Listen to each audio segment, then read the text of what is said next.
Hey guys, Assalamu alaikum. I hope you all are fine and doing very well. So let's start our today's video lecture. Our today's lecture is about types of essay. In this video, we will learn how many types of essay and what is an essay. So be attentive and focus on this video. First of all, let's see what is an essay. The word essay can be defined as a piece of composition. Composition का मतलब है कोई भी written text, कोई written work. ऐसे क्या होता है, कलेक्शन ऑफ पैराग्राफ होता है. जब हमारे पास कलेक्शन ऑफ पैराग्राफ्स बनते हैं उसको हम कहते हैं ऐसे. अब इसको ये हमने इसका स्ट्रक्चर इसका देखा कि एक ऐसे क्या होता है कि कलेक्शन ऑफ पैराग्राफ होता है. अब हमने इसको देखना है अपने लिटरेरी वर्क में कि ऐसे होता क्या है और ये किस लिए यूज करते हैं. ऐसे क्या है, एक पीस ऑफ कंपोजिशन है, टेक्स्ट है, that is the result of conscious effort to produce, जो कि हम अपने कॉन्शियस माइंड के साथ यानी कि अपनी कॉन्शियसनेस में, अपने होश में, अपनी मर्जी से प्रोड्यूस करते हैं एक यूनिफाइड यानी कि यूनिटी होती है पैराग्राफ में, बैलेंस्ड एंड कोहेरेंट यानी कि एक पैराग्राफ दूसरे से रिलेट कर रहा होता है piece of writing. Unified, balanced and coherent piece of writing. Essay a short literary composition. ऐसे क्या होता है, लेंथी भी हो सकता है बट मोस्टली शॉर्ट होता है. Short literary composition of an analytical, एक लिटरेरी वर्क, एक literary composition of an analytic, ऐसा वर्क जिसको पहले एनालिसिस किया जाए देन उसको इंटरप्रेट किया जाए. इंटरप्रेट का मतलब है डिफाइन करना. एनालिटिक का मतलब भी इंटरप्रेट में आ जाता है पर एनालिटिक में हम उसके scientific different point of view देखते हैं. इंटरप्रेट का मतलब होता है डिफाइन करना. और रिफ्लेक्टिव काइंड, और अपनी सोच को, रिफ्लेक्ट का मतलब होता है अपनी सोच को भी अंदर ऐड करना. डीलिंग विद इट्स सब्जेक्ट, एक सब्जेक्ट होता है, एक टॉपिक होता है. इन आर नॉन टेक्निकल लिमिटेड, कोई ज्यादा हमारे पास रूल्स फिक्स नहीं होते. एक ऐसे में हम अपनी मर्जी भी लिख सकते हैं, अपना पॉइंट ऑफ व्यू भी लिख सकते हैं.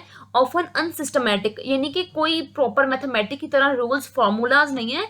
Usually expressive of authors outlook, express किए जाते हैं इसमें ऑथर के point of view and personality. To write an essay is to put into words one's own idea.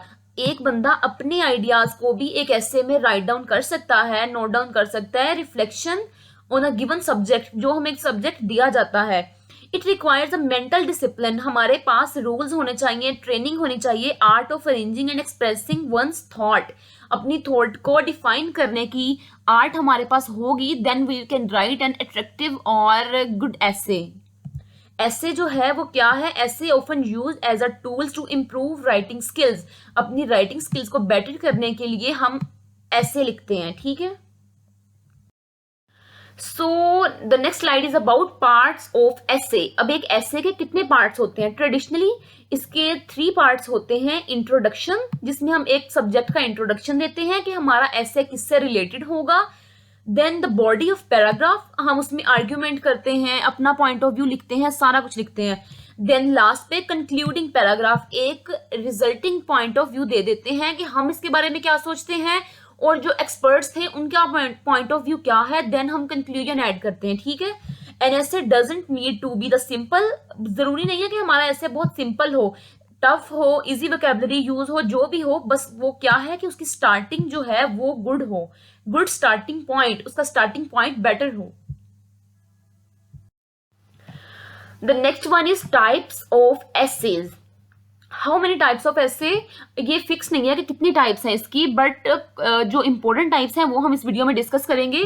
While most of them share the same basic format, सबका format same है, सब में paragraphs आएंगे, इंट्रोडक्शन होगा, argument होगा, लेकिन थोड़े से कुछ डिफरेंसेस होते हैं इसलिए हमने इनको टाइप्स में डिवाइड किया है. ठीक है.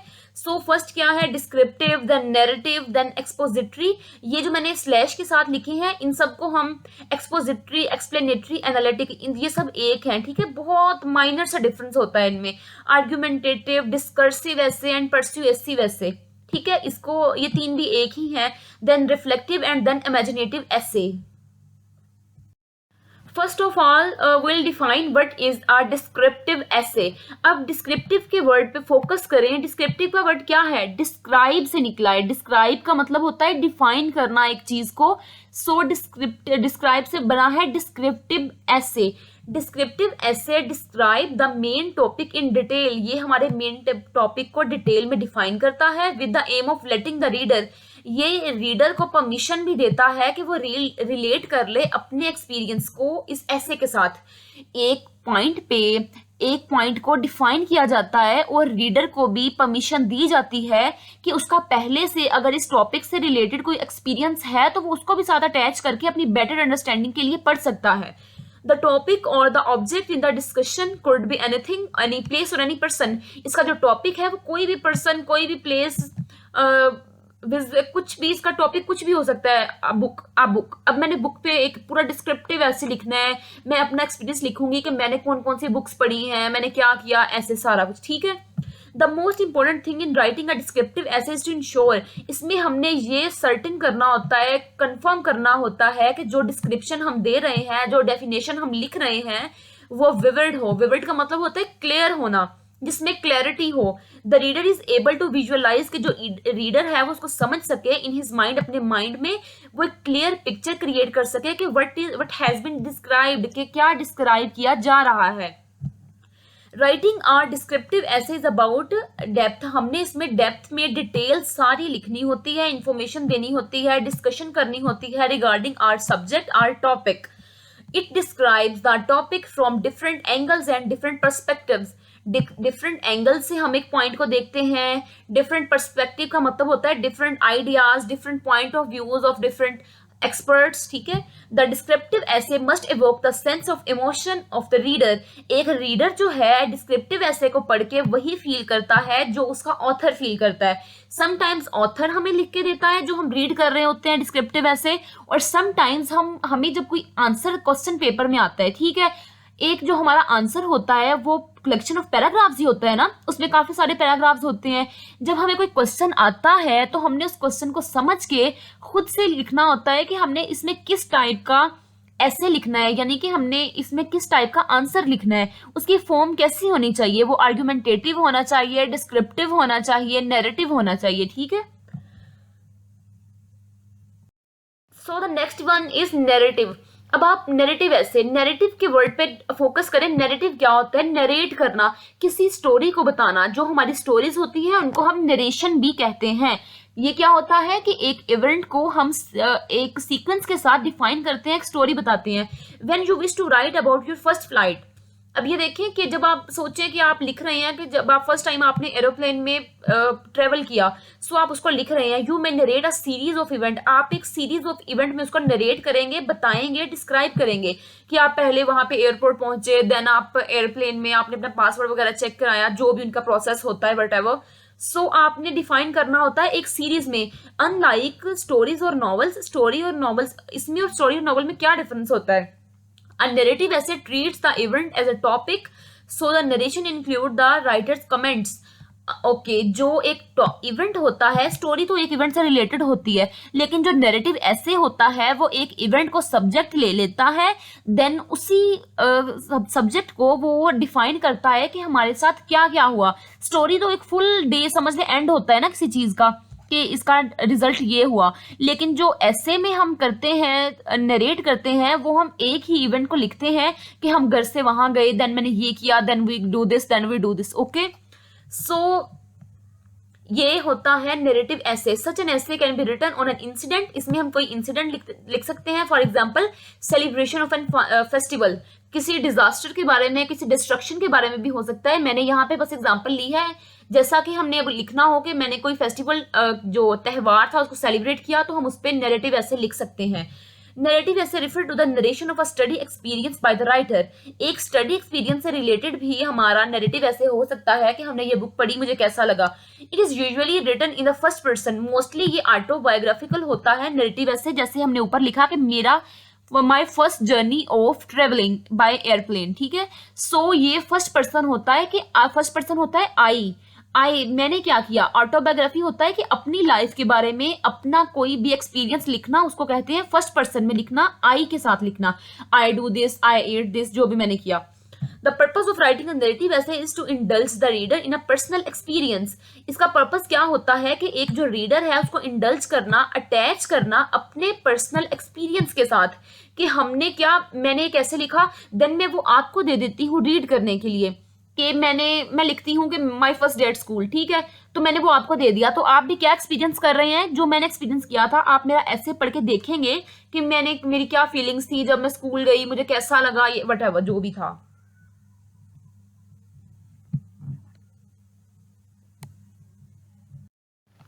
Okay, the next one is expository essay.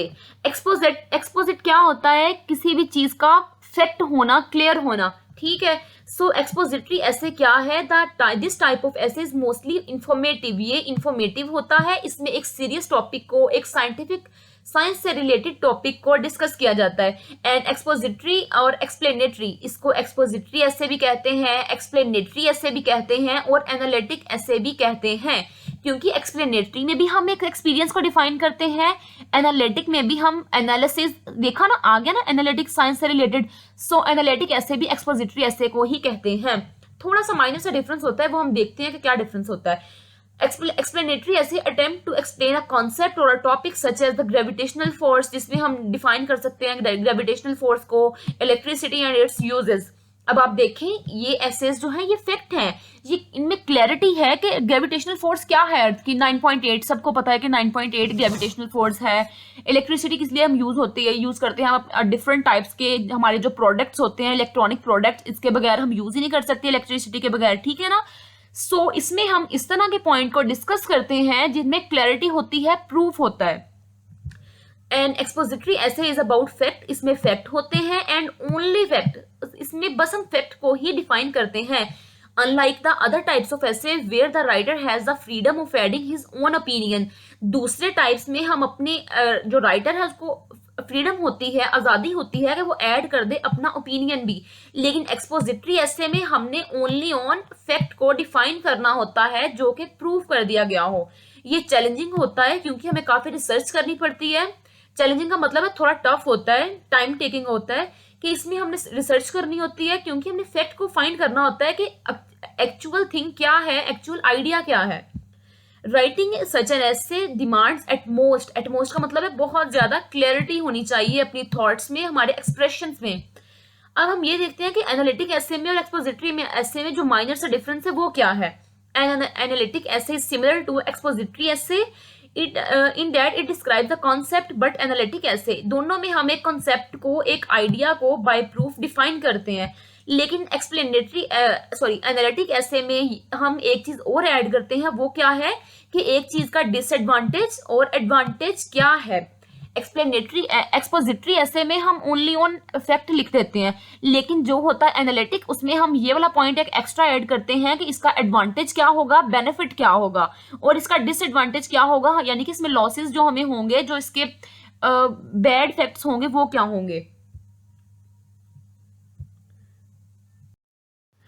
So the next one is argumentative ऐसे।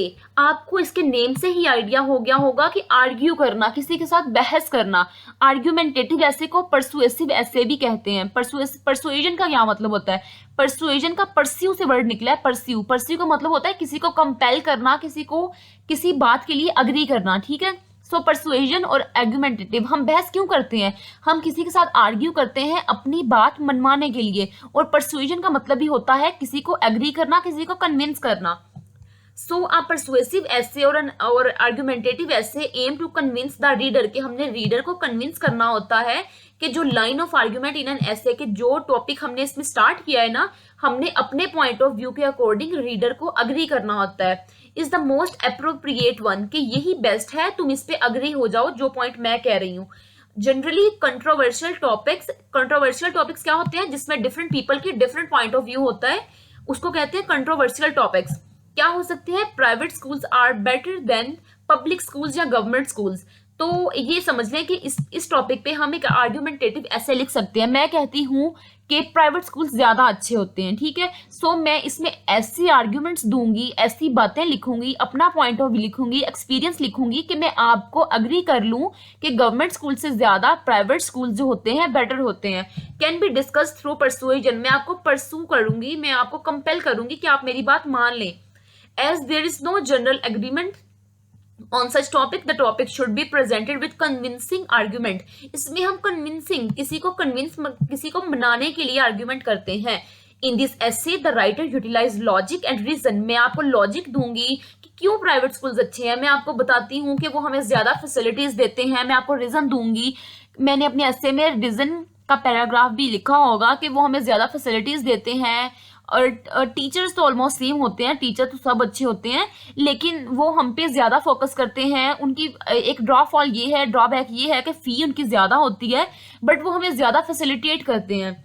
Shown one's idea more convincing, तो मैं आपको कन्विंस करती हूँ इस तरह से। अब एक आर्गुमेंटेटिव ऐसे को डिस्कर्सिव ऐसे और परसुएसिव ऐसे भी कहते हैं, लेकिन डिस्कर्सिव ऐसे और आर्गुमेंटेटिव ऐसे में एक बहुत माइनर सा डिफरेंस है। वो क्या है कि जो रिसर्चर्स हैं एवेल्युएट एन आर्ग्यूमेंट ऐसे बाय ऑफरिंग अपोजिंग पर्सपेक्टिव, कि इसमें जो है by offering varied opposing. Argumentative ऐसे में मैं आपको डिफरेंट टाइप के पॉइंट ऑफ व्यू बताऊंगी कि उसने क्या कहा, उसने क्या कहा, उसने क्या कहा, आर्ग्यूमेंटेटिव ऐसे में। लेकिन जो होता है डिस्कर्सिव ऐसे, उसमें research and evaluate a topic by offering one perspective. While an argumentative essay sorry discursive में डिस्कर्सिव करना, डिफरेंट टाइप के पॉइंट्स ऑफ व्यू देना। इसमें मैं आपको डिफरेंट टाइप्स के पॉइंट ऑफ व्यू दूंगी, उसने क्या कहा, उसने क्या कहा। लेकिन जो आर्गुमेंटेटिव है, इसमें मैं ओनली वन टॉपिक डिस्कस करूंगी, एक ही अपना पॉइंट ऑफ व्यू ही बताऊंगी कि मैं क्या सोच रही हूँ, इसके अकॉर्डिंग आपको अग्री करूंगी। लेकिन डिस्कर्सिव ऐसे में क्या होता है, हम डिस्कर्सिव का मतलब ये होता है कि पॉइंट टू पॉइंट चेंज होना। डिस्कर्सिव का मतलब है चेंजेबल, तो मैं अपना पॉइंट ऑफ व्यू चेंज करके बताऊंगी। उसने क्या कहा था, मेरी फ्रेंड का ये पॉइंट ऑफ व्यू था, तो आप ये मान लें उस राइटर का, उस एक्सपर्ट का ये पॉइंट ऑफ व्यू था, ठीक है। So next one is reflective ऐसे। अभी आप देखिए रिफ्लेक्टिव का वर्ड लिटरेरी वर्क में किस लिए यूज होता है। ये यूज होता है थॉट्स के लिए, एक ह्यूमन थॉट्स को दिखाने के लिए हम कहते हैं इसका माइंड क्या रिफ्लेक्ट कर रहा है, इसका रिफ्लेक्टिव क्या है। रिफ्लेक्टिव ऐसे इज अ टाइप ऑफ ऐसे you examine your personal experience. इसमें हम अपने पर्सनल एक्सपीरियंस को देखते हैं और सेल्फ रिफ्लेक्शन को देखते हैं कि एक पॉइंट को लेके हमारी थॉट्स क्या हैं। In the process of writing our reflective essay you provide insight into what you have gained from your experience। एक रिफ्लेक्टिव ऐसे में हम क्या लिखते हैं कि हमारे इंसाइट, हमारी थॉट्स क्या हैं, हमने क्या गेन किया, हमने क्या अचीव किया अपने पर्सनल एक्सपीरियंसेस से, ठीक है। Essay on abstract concept such as honesty, ये हॉनेस्टी नहीं होता गर्ल्स, ये होता है ऑनेस्टी। इसमें जो एच है वो साइलेंट होता है और इसको हम रीड करते हैं ऑनेस्टी। ऑनेस्टी, ट्रूथ, पैट्रियटिज्म क्या होता है, अपने वतन से मोहब्बत करना, एंड कॉर्पोरेशन। इस तरह के जो पॉइंट ऑफ व्यू होते हैं, इन पे जब हम कोई ऐसा लिखते हैं तो अपना पॉइंट ऑफ व्यू लिखते हैं, हमारी थॉट्स इस पॉइंट से रिलेटेड क्या है। आजकल हमारी सोसाइटी में ऑनेस्टी है, ट्रूथ है, पैट्रियटिज्म है, इस सब के बारे में हमारी थॉट्स क्या है। हम राइटर्स की अपनी रिफ्लेक्शन, अपनी थॉट लिखते हैं इस ऐसे में। राइटर जो है वो सपोर्ट करता है अपने पॉइंट ऑफ व्यू को डिफरेंट आर्ग्यूमेंट के साथ, रिलायबल फैक्ट के साथ, डिफरेंट फिगर्स, डिफरेंट एक्सपर्ट्स का क्या ओपिनियन है, इसमें इस तरह हम रिफ्लेक्टिव ऐसे लिखते हैं। Okay, finally the last one is imaginative ऐसे। इमेजिनेटिव ऐसे क्या है, वर्ड पे फोकस करने से ही हमें आइडिया हो जाता है कि इस ऐसे में हमने क्या पढ़ना होगा। इमेजिनेटिव ऐसे, इमेजिनेशन से रिलेटेड कि हमारी इमेजिनेशंस क्या है, हम क्या सपोज करते हैं किसी चीज को लेके। एज द नेम सजेस्ट, जैसे कि नाम ही बता रहा है, दिस टाइप ऑफ ऐसे रिलाइज मेनली, ये ऐसे क्या होता है, रिलाई करता है, डिपेंड करता है power of one's imagination. Power जो होती है हमारे अंदर, इसे प्लीज काइंडली पावर रीड ना किया करें, मैंने सॉरी कर लिया, पावर होता है ये वर्ड पावर, ठीक है। आर पे ज्यादा फोकस ना किया करें, power, it's simple power of one's imagination and expression. एक पर्सन की इमेजिनेशन क्या है, उसके एक्सप्रेशन क्या है, हम इस ऐसे में डिफाइन करते हैं। An imaginative essay is an essay which tends to discuss anything from space travel to fantasy. इसमें हम क्या लिखते हैं, अपनी फैंटेसी लिखते हैं, अपनी फिक्शन। फैंटेसी क्या होता है, जो हमारा इमेजिनेटिव होता है, यानी कि रियलिटी में वो चीज़ एग्जिस्ट नहीं कर सकती, उसको जो हम चीज़ इमेजिन करते हैं, जो हम सोचते हैं कि काश ऐसा होता, मे बी ऐसा हो सकता, तो उसको हम कहते हैं फैंटेसी, फिक्शन या इमेजिनेटिव। ठीक है। It is basically sorry non fiction, fiction. It is basically an essay based on fiction. ये फिक्शन होती है, जो मैंने आपको बताया कि इसमें सुपर नेचुरल पार्ट्स हम कहते हैं जो कि रियलिटी में एग्जिस्ट नहीं करती। Where you are required to put your imaginary skills, हमने इसमें अपनी इमेजिनरी स्किल्स दिखानी होती हैं कि हमारी इमेजिनेशन कैसी है। लॉजिकल ऑर्डर, कि इसमें भी एक लॉजिकल ऑर्डर होना चाहिए। ये नहीं कि हम किसी का सर किसी के साथ जोड़ दें और किसी का पैर किसी के साथ। इमेजिनेशन का भी कोई सर पांव होता है, ठीक है ना। Your imagination will decide the depth of your एसे। आपकी इमेजिनेशन का जो डेप्थ है, जो आपकी क्लैरिटी है, वो बताएगी कि आपका एसे कैसा है। क्या आपको इमेजिनेशन भी आपकी कुछ ठीक है, या बस यानी अपनी तरफ से कुछ भी लिखते जा रहे हैं। इसका भी कोई सीक्वेंस, कोई पॉइंट ऑफ व्यू, कोई रूल होना चाहिए। ठीक है। So finally we have completed our types of essay. If you have any question, please ask me, and thanks for watching my video. Please like and subscribe my channel. Allah Hafiz.